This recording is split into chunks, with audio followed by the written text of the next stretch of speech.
Number 5 fried టారంటులాస్. ఈ dish ని తయారు చేయడానికి కావాల్సింది స్పైడర్స్ ని సాల్ట్, షుగర్ అండ్ గార్లిక్ తో సీజనింగ్ చేసి ఆయిల్ లో డీప్ ఫ్రై చేస్తారు. లెగ్స్ కొరికినప్పుడు పొటాటో చిప్స్ లాగా క్రిస్పీగా ఉంటాయి. ఫస్ట్ లెగ్స్ ని తిన్న తర్వాత బాడీని తింటారు.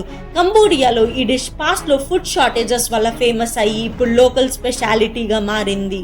Number 4 Rocky mountain oysters. ఈ డిష్ పేరు వినగానే సీ ఫుడ్ అనుకుంటారు కదా, కానీ కాదు. ఇది బుల్ టెస్టికల్స్ ని పీసెస్ గా కట్ చేసి సాల్ట్ పెప్పర్ తో సీజనింగ్ చేసి చికెన్ నగ్గెట్ లాగా ఫ్రై చేస్తారు. రోడియో ఫెస్టివల్స్ లో అయిన బార్లు ఈ డిష్ ని స్నాక్స్ లాగా తినేవారు. నెంబర్ 3 కాసుమాజు. ఈ ట్రెడిషనల్ సార్డానియన్ చీజ్ చాలా యూనిక్. ఒక వీల్ ఆఫ్ చీజ్ లో చీజ్ ఫ్లైస్ ని అలౌ చేస్తారు. దాని లార్వా ఫ్యాట్స్ ని డైజెస్ట్ చేసి ఆ చీజ్ ని సాఫ్ట్ క్రీమీ టెక్స్చర్ గా మారుస్తుంది.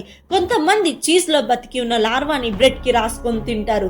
ఇది కొన్ని ప్లేసెస్ లో ఇల్లీగల్, కానీ అక్కడ ఇది ఒక రేర్ డెలికసీ. నెంబర్ 2 సనగ్జీ.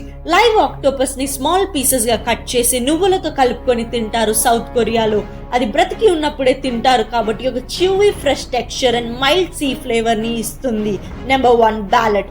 ఇది ఫిలిప్పీన్స్ లో ఫేమస్ స్ట్రీట్ ఫుడ్. ఫర్టిలైజ్ అయిన డక్ ఎగ్ లో పార్షియల్లీ డెవలప్ అయిన ఎంబ్రియో ఉంటుంది. దీనిని బాయిల్ చేసుకుని సాల్ట్ ఆర్ వెనిగర్ తో నంచుకొని తింటారు. దీంట్లో హై ప్రోటీన్ కంటెంట్ ఉంటుంది. మీకు గనక ఈ వీడియో నచ్చినట్లయితే లైక్, షేర్, సబ్స్క్రైబ్ చేసుకోవటం మర్చిపోకండి. Thank you for watching. See you in next video. Until then, take care. Bye bye.